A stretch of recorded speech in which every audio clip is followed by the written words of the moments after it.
Shalom Bapak Ibu, mari kita datang kepada Tuhan pagi hari ini. Mari kita bersatu dalam doa. Kami datang kepadamu pada pagi hari ini Tuhan. Kami mengucap syukur Tuhan atas berkat-Mu pada pagi hari ini Tuhan, sehingga kami bisa Tuhan beribadah melalui di rumah Tuhan, melalui online Tuhan. Tuhan memberkati dan kuasa darah-Mu Bapa. Biarlah Tuhan kami mendapatkan lawatan-Mu terjadi pada hari ini Tuhan, dan berikanlah kami Tuhan hati yang sungguh-sungguh untuk menyembah-Mu Tuhan. Berkati ibadah kami juga Tuhan dari awal, pertengahan hingga akhirnya Tuhan. Terima kasih Bapak, terima kasih Yesus. Kami menyerahkan hari ini kepada-Mu Bapa.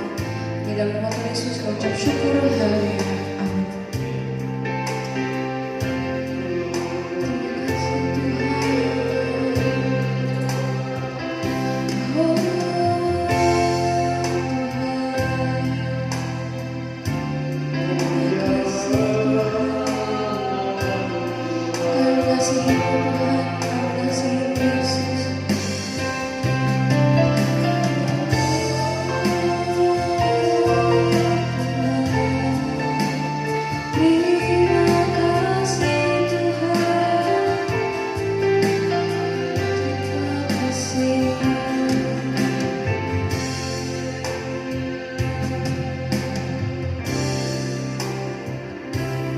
Kau Bapa yang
segenap hati kami memuji meninggikan nama-Mu Tuhan.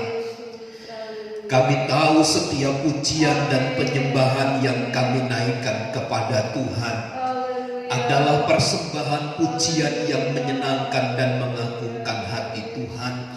Sebab kami memuji, kami menyanyi untuk Tuhan dengan segenap hati kami, dengan ketulusan hati kami yang terdalam. Tibalah waktunya kami mempersiapkan diri untuk menerima berkat firman Allah yang adalah penopang, kekuatan, peneguh bagi jiwa kami, untuk kami dapat menghadapi segala sesuatu yang Tuhan percayakan bagi kami, supaya kami semakin kuat menjadi jemaat yang bertumbuh, jemaat yang dewasa di dalam Tuhan. Berikanlah hikmat kepada kami, pengurapan Allah menyertai kami, sehingga dengan kami memahami firman Allah, kami mendapatkan kekuatan di dalam Engkau. Di dalam dan demi nama Tuhan Yesus kami berdoa. Amin. Selamat pagi, salam sejahtera di dalam kasih Tuhan Yesus Kristus. Pagi hari ini kalau kita masih ada, kita dapat beribadah kepada Tuhan, adalah merupakan sukacita tersendiri bagi kita. Sebab di luar sana ada banyak orang tidak bisa mempergunakan waktu seperti yang kita miliki hari ini. Dan saya berharap Tuhan kiranya menolong kita untuk mengerti, memahami setiap kebenaran firman Allah, supaya kita semakin kuat dan bertumbuh di dalam Tuhan. Injil Matius pasal yang ke-7 ayat 12 sampai ayat yang ke-14. Saya bacakan demikian, Matius 7 ayat 12 sampai kepada ayat yang ke-14. Jalan yang benar. Segala sesuatu yang kamu kehendaki supaya orang perbuat kepadamu, perbuatlah demikian juga kepada mereka. Itulah isi seluruh hukum Taurat dan kitab para nabi. Masuklah melalui pintu yang sesak itu, karena melebarlah pintu dan luaslah jalan yang menuju kepada kebinasaan, dan banyak orang masuk melaluinya. Karena sesaklah pintu dan sempitlah jalan yang menuju kepada kehidupan, dan sedikit orang yang mendapatinya. Puji Tuhan. Di dalam ayat yang ke-12 dalam terjemahan bahasa Indonesia sehari-hari ditulis begini: perlakukanlah orang lain seperti kalian ingin diperlakukan oleh mereka. Itulah hukum Musa dan ajaran nabi-nabi. Pernyataan ayat ini pada dasarnya adalah menunjukkan tentang berlakunya hukum persamaan hak antar sesama kita. Jadi ketika Tuhan Yesus berkata, perlakukanlah orang lain seperti kalian ingin diperlakukan oleh mereka, artinya semua manusia di hadapan Allah itu adalah sama. Ada kesamaan hak. Itulah sebabnya prinsip ini juga mengandung sebuah ketetapan bahwa menghargai, menghormati adalah pernyataan di hadapan Tuhan bahwa manusia di hadapan Tuhan itu adalah sama. Tidak ada yang lebih tinggi, tidak ada yang lebih rendah. Entah berpangkat tinggi atau tidak sekalipun, di hadapan Tuhan adalah sama. Tuhan tidak pernah mengadakan pembedaan secara fisik. Bahkan kalau kita belajar Alkitab, orang cenderung melihat seseorang itu dari perawakannya, dari parasnya, dari apa yang dipunya dan dimilikinya. Tetapi Tuhan cara pandangnya tidak melihat yang sifatnya hal-hal lahiriah demikian. Itu sebabnya di hadapan Allah, material yang terlihat itu hanya pelengkap saja. Dia hanya bonus dari Allah. Itu sebabnya Allah dalam ayat yang ke-12 dalam Matius pasal 7 ini menjunjung tinggi agar setiap orang itu dapat menghargai dan menghormati sesamanya. Jauh memang dari apa yang saya inginkan kita harapkan, adanya sebuah unsur timbal balik di sini. Tetapi sesungguhnya bukanlah ini cara untuk memperoleh sesuatu. Prinsip menghargai sesama, menghormati sesama sebagai ciptaan Allah, ini bukan usaha untuk mendapatkan sesuatu. Karena pernyataan ini lebih kepada orang-orang yang percaya kepada Kristus tinggal di dalam kebenaran. Hal ini penekanannya adalah kepada melakukan kebenaran terhadap sesamanya, yang juga merupakan bagian yang paling mendasar dari ibadah yang sejati itu sendiri. Jadi memperlakukan orang lain sebagaimana kita memperlakukan diri kita sendiri. Dalam kitab Efesus pasal yang ke-5 jelas tercatat demikian. Efesus pasal yang ke-5 ayat 28 dan ayat yang ke-29. Demikian juga hai suami, juga suami harus mengasihi istrinya sama seperti tubuhnya sendiri. Siapa yang mengasihi istrinya mengasihi dirinya sendiri. Sebab tidak pernah orang membenci tubuhnya sendiri, tetapi mengasuhnya dan merawatinya sama seperti Kristus terhadap jemaat. Ini adalah konsep yang sama seperti yang tertulis dalam Matius pasal yang ke-7.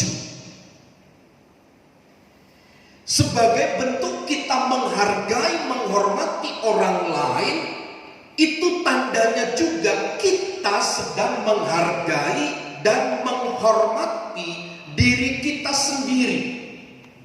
Artinya begini, kalau kita ingin dikasihi, maka mulailah dengan prinsip mengasihi terlebih dahulu. Kalau kita ingin diberi, mulailah dari memberi terlebih dahulu. Tetapi ini bukan hukum untuk memprovokasi Tuhan, agar Tuhan dengan cara kerja kita mendapatkan sesuatu. Tidak. Prinsip ini adalah nilai kebenaran yang memang melekat kepada pribadi orang-orang yang percaya kepada Kristus. Kita harus mulai mengubah cara pandang kita tentang mengasihi, tentang berkat. Ukurannya adalah bagaimana kita melakukan kepada orang lain, demikianlah kita diperlakukan yang sama. Jangan pernah kita mengharapkan sesuatu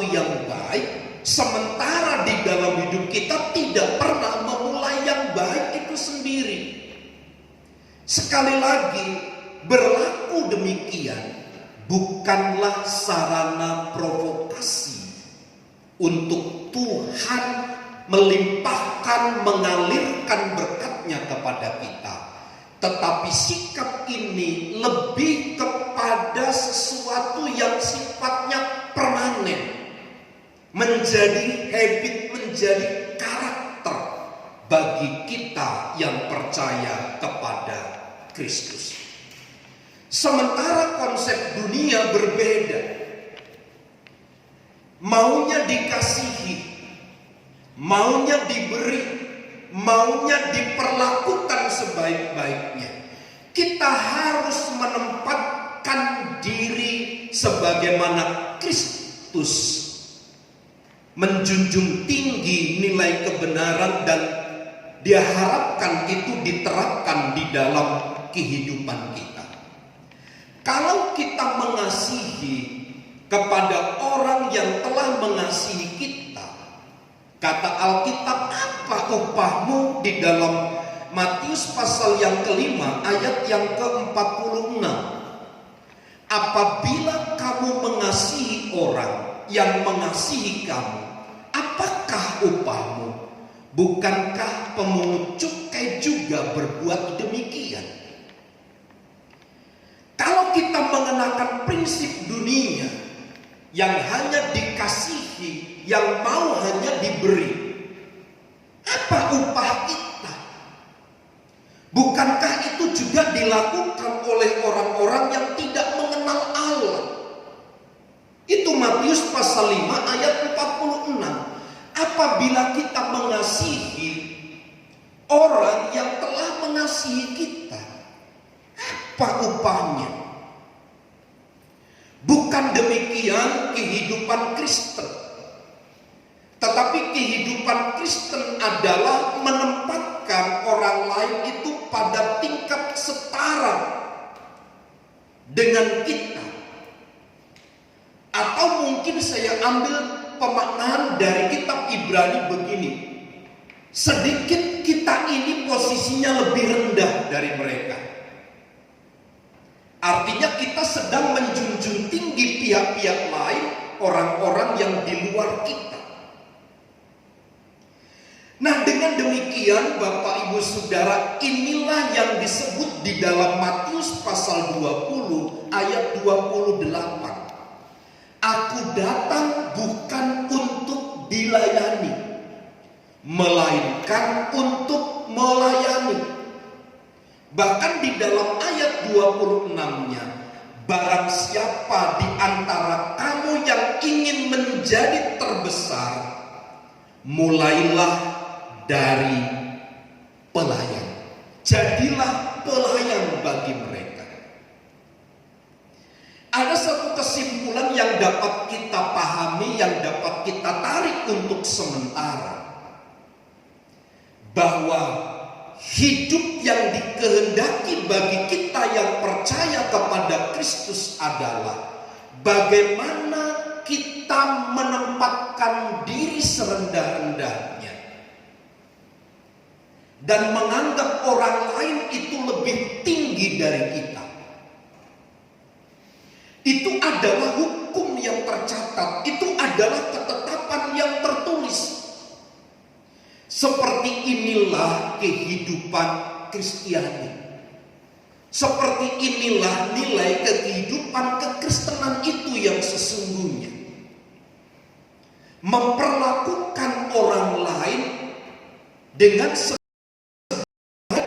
sebagai tanda, sebagai dasar bahwa kita menghargai, menghormati sesama makhluk ciptaan Tuhan, dan itu merupakan sebuah ibadah yang sejati. Nah, Bapak Ibu Saudara, mengacu dalam ayat yang ke-13, masuklah melalui pintu yang sesat itu, karena lebarlah pintu dan luaslah jalan yang menuju kepada kebinasaan, dan banyak orang yang masuk melaluinya. Pernyataan ayat 12 tentang bagaimana kita memandang orang-orang yang ada di sekitar kita dan menempatkan mereka sesuai dengan firman Allah, maka di dalam ayat yang ke-13 dilengkapkan kepada kita, masuklah melalui pintu yang sesat itu, tinggal di dalam kebenaran. Mengikut Kristus itu bagaikan melalui pintu yang sesat.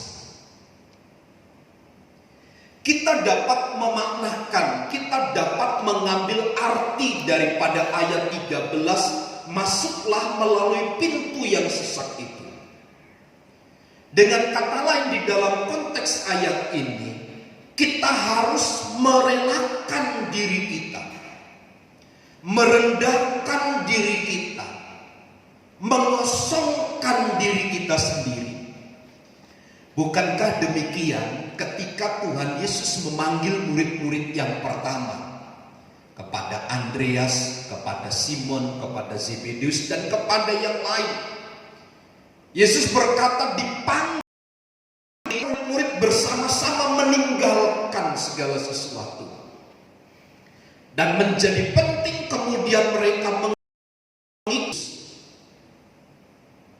Mereka meninggalkan semuanya, termasuk apa? Pangkat, derajat, kedudukan, materi yang mereka telah peroleh selama ini dengan kekuatan penuh mereka. Mereka meninggalkan segala sesuatu. Ini juga berlaku prinsip ayat 13, masuk melalui pintu yang sesat itu. Kita harus berani mengosongkan diri, merendahkan diri serendah-rendahnya.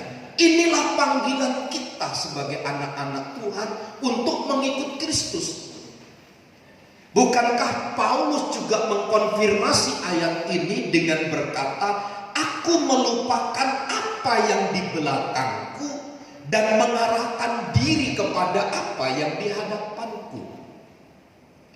Ketika Paulus dipanggil oleh Tuhan, Paulus meninggalkan semua kejayaan, menanggalkan semua kehebatan yang telah diperoleh, dan dia mengarahkan diri kepada apa yang ada di depannya. Problem yang berkepanjangan bagi kita adalah begini. Kita lebih banyak mempertahankan dari apa yang telah kita peroleh. Untuk melepas itu sesuatu yang sulit.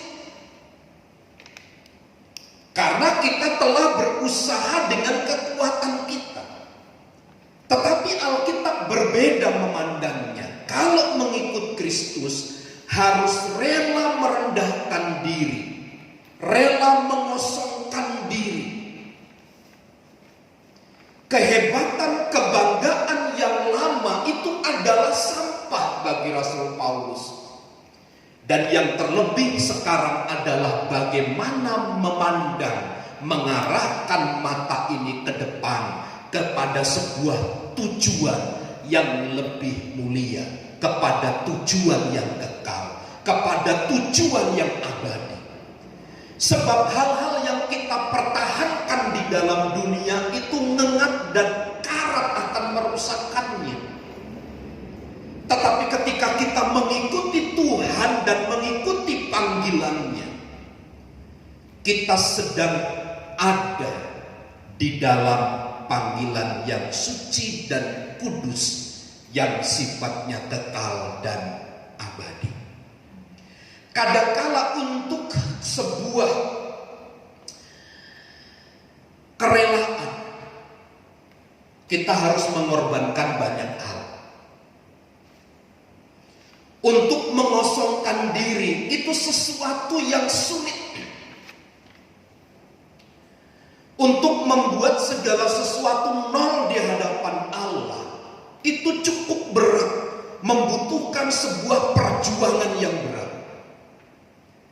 Tetapi bersama dengan Tuhan kita pasti akan mampu dan dapat melakukannya. Karena itu menjadi sebuah jenjang bagaimana tingkat kedewasaan kita di dalam Kristus. Maka dengan demikian prinsip bagaimana kita menghormati, menghargai orang lain di sekitar kita dilengkapi dalam ayat 13 dalam Matius pasal yang ke-7 itu. Masuklah melalui pintu yang sesak itu. Kita harus memiliki kerelaan untuk mengosongkan diri ini, merendahkan serendah-rendahnya diri ini, agar apa? Dapat dipakai oleh Kristus, agar dunia dapat melihat betapa kehidupan di dalam Kristus adalah kehidupan yang berlimpah dengan sukacita dan damai sejahtera. Maka dengan demikian Bapak Ibu Saudara, ketika kita membangun kehidupan ini bersama dengan Kristus, sakit memang rasanya. Sakit memang untuk dibersihkan. Rasanya menyakitkan untuk mengenakan sesuatu yang baru. Apalagi pakaian yang lama itu adalah pakaian kebanggaan kita, tempat yang sering kali menempati di dalam tubuh kita, sebuah benda yang dari kecil telah melekat kuat di dalam tubuh kita. Kalau kita akan melepaskan, memang butuh perjuangan yang berat. Tapi inilah sekali lagi panggilan kita. Karena panggilan Kristus, kita harus berani melepaskan segala sesuatu. Serendah-rendahnya kita taruh kepada Kristus, dan izinkan Kristus yang memenuhi kekosongan jiwa kita itu. Izinkan Kristus yang memenuhi, yang meninggikan diri kita itu. Bukankah Tuhan berkata, barang siapa meninggikan diri, ia akan direndahkan. Barang siapa merendahkan diri di hadapan Tuhan, dia akan ditinggikan pada waktunya.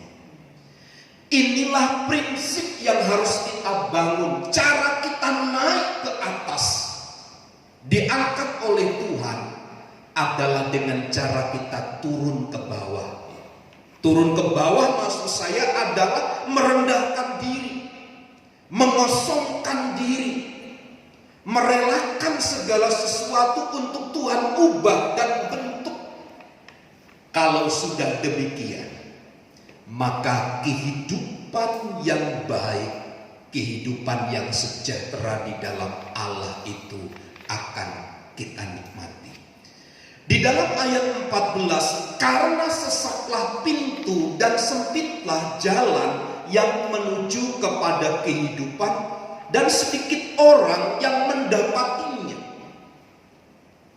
Diingatkan kembali bahwa meskipun jalan yang kita lalui itu sempit. Ayat 13 tadi, merendahkan diri, mengosongkan diri itu adalah sebuah jalan yang sempit, yang kelihatannya hina, yang kelihatannya remeh, tetapi justru jalan itulah menuju kepada kehidupan. Jalan yang kelihatannya tidak terpandang, jalan yang kelihatannya hina menurut mata kita, tetapi justru jalan itu adalah menuju kepada kehidupan. Beda dengan yang disebut dalam ayat itu, dalam ayat 13 dan ayat yang ke-14. Ada jalan yang lebar, jalan yang lurus, tetapi ujungnya menuju kebinasaan.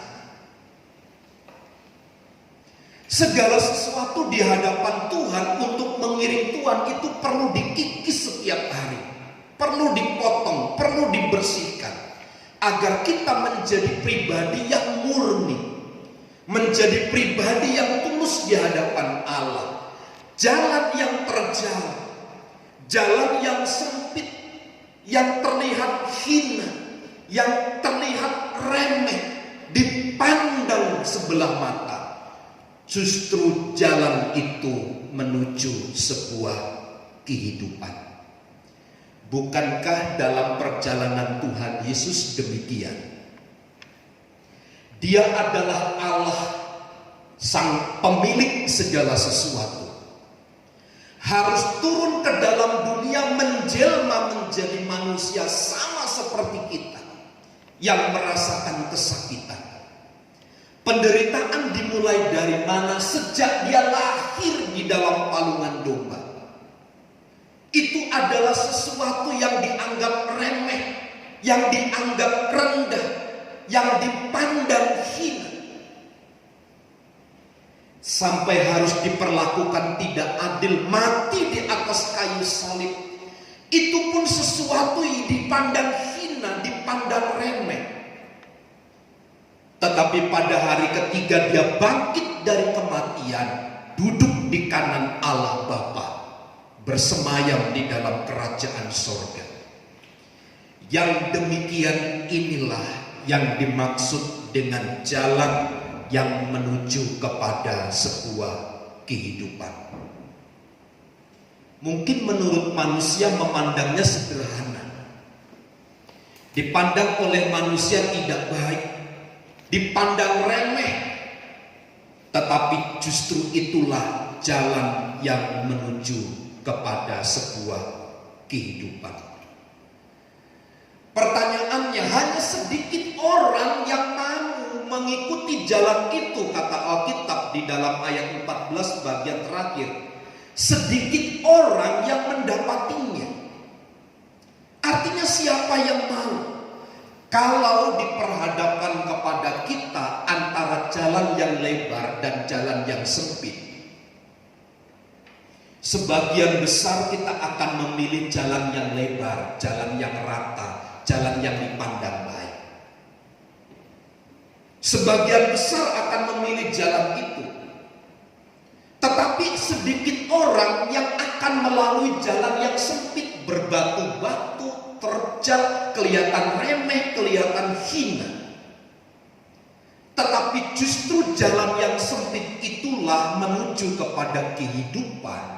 Sementara jalan yang lurus, yang rata, jalan yang lebar itu ujungnya menuju maut. Dan kata Alkitab, sedikit orang yang bisa masuk melalui jalan sempit itu.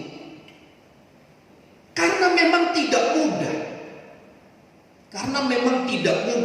Maka dari itu, sebenarnya ini adalah paradoks. Bagaimana mungkin sebuah kehidupan yang sejati itu harus dilalui jalan yang sempit? Apakah Tuhan tidak bisa membuat jalan yang rata, bebas hambatan, yang ujungnya juga menuju kehidupan? Bukan jalan itu yang disediakan bagi kita yang percaya kepadanya. Jalan yang harus kita lalui adalah jalan yang sempit, jalan yang terjal, jalan yang dipandang hina, yang dianggap remeh oleh kebanyakan orang. Itulah yang pada akhirnya menuju kepada sebuah kehidupan. Sekali lagi, siapa yang ingin menjadi terbesar di antara kita? Biarlah kita menjadi yang terkecil. Tuhan Yesus berkata, "Aku datang ke dunia ini bukan untuk dilayani, tetapi untuk melayani dan memberikan nyawa baginya." Itu adalah misi perjalanan yang ada di dalam dunia.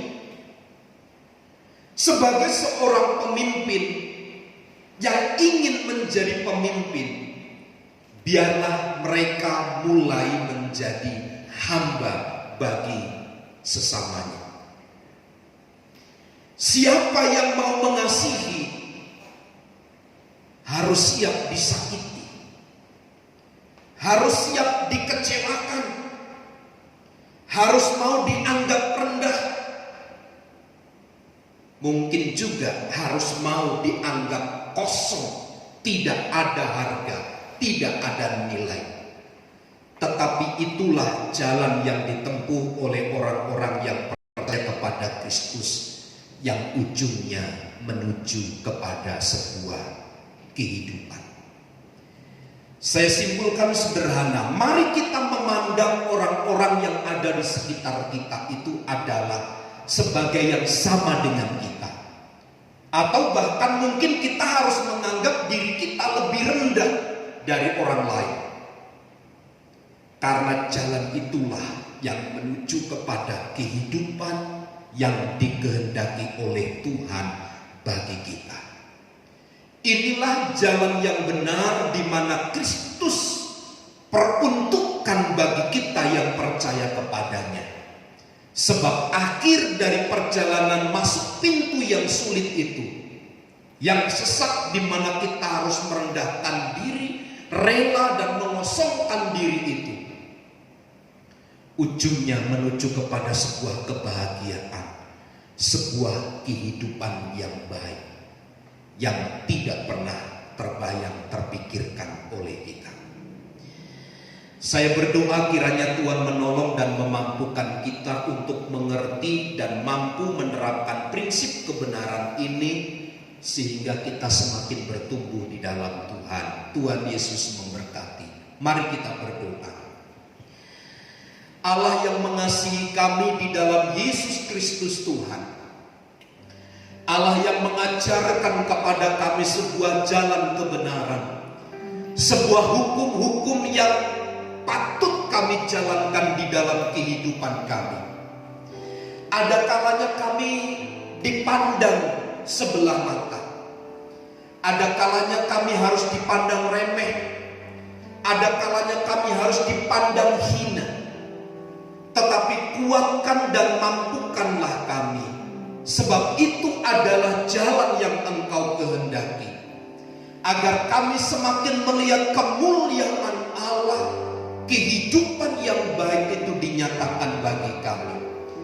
Kami mohon kiranya kekuatan Tuhan, Roh Kudus dinyatakan bagi kami sekalian, agar kiranya Allah yang dahsyat, Allah yang ajaib itu, yang menyatakan jalan bagi kami itu, Allah yang menopang, yang memampukan kami sekalian. Kami berdoa bagi umat-Mu yang sedang sakit hari ini, Tuhan jamah sembuhkan dalam nama Yesus. Bagi kami yang sedang mengalami kelemahan tubuh, pulihkan dalam nama Yesus. Bagi kami yang sedang berkekurangan, Tuhan cukupkan dalam nama Yesus. Bagi kami yang sedang mengalami masalah, Tuhan hiburkan. Karena hanya bersama dengan Tuhan kami melakukan perkara-perkara yang besar.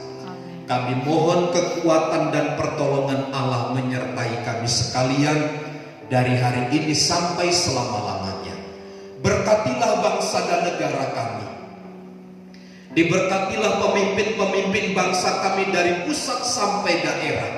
Bahkan tempat di mana kami ada, dari warga sekitar kami, Bapak RT, Bapak RW, Tuhan yang memberkati mereka. Kasih karunia dan damai sejahtera Allah menguasai kami sekalian. Olehnya kami semakin teguh berdiri menghadapi segala sesuatu yang terjadi. Di tengah-tengah pandemi COVID-19 yang mewabah di sekitar kami, Engkau Allah menjadi penjaga dan pelindung kami. Engkau yang memproteksi kami, yang membawa kami ke tempat jalan yang terbaik. Olehnya Tuhan berikanlah hikmat, kekuatan dan kemampuan bagi kami. Di dalam dan demi nama Tuhan Yesus kami berdoa. Mari saudaraku, angkat tanganmu dan terimalah berkat Tuhan. Tuhan memberkati dan melindungi engkau.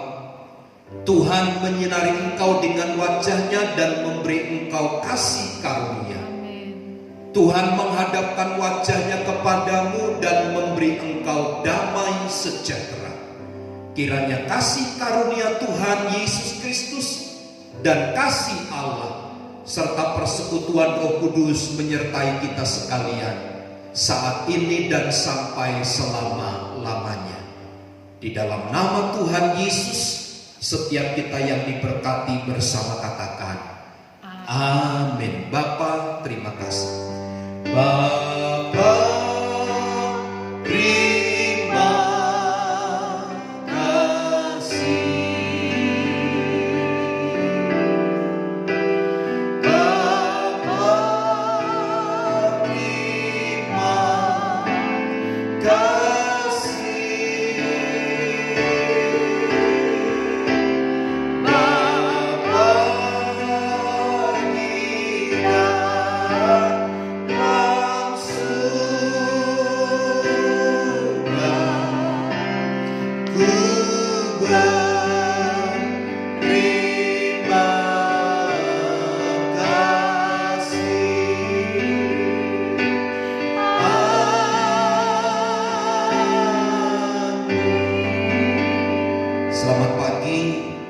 dan memberkati kita sekalian.